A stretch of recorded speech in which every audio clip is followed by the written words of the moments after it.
group of blind people were told that a strange animal called an elephant had been brought to town.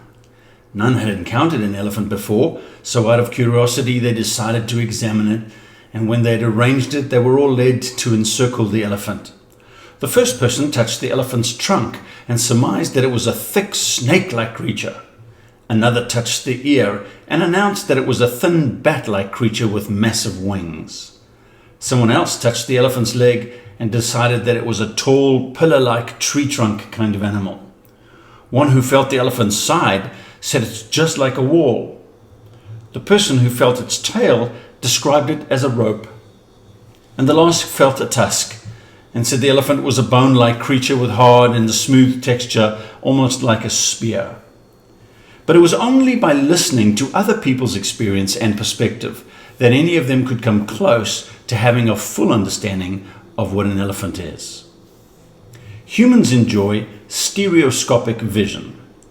Our eyes are separated horizontally, so images we see in two eyes are slightly different, and that difference is proportionate to the relative depth. The visual areas in the brain measure these differences, and we experience the result as stereo or depth perception. God calls us to a marriage covenant, and if we learn to accept and lean into one another's perceptions, we gain a great advantage.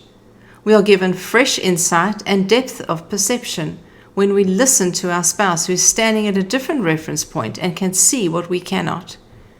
If we are at war with the perceptions of our spouse, we miss out on a great enhancement that God designed for our marriages.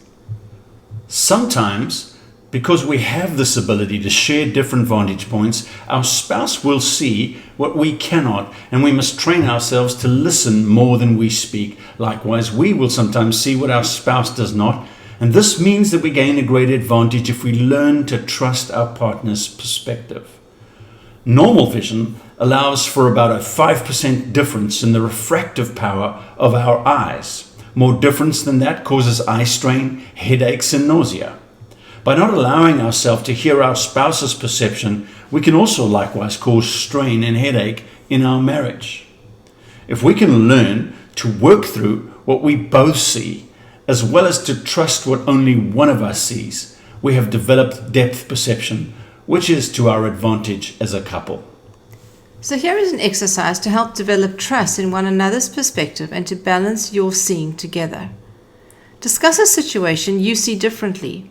Ask your spouse to speak for a minimum of 5 minutes as you listen intently, seeking to see what they see. Do not interrupt them throughout their time, but listen only. Now you share for 5 uninterrupted minutes and explain what your perception is.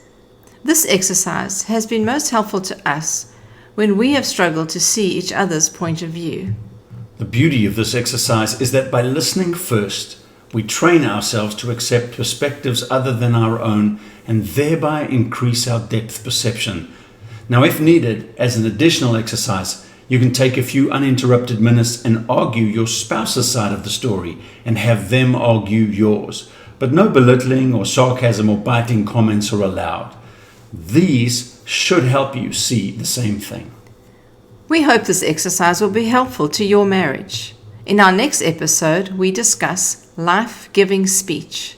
Thank you for joining us on this episode of Marriage Matters.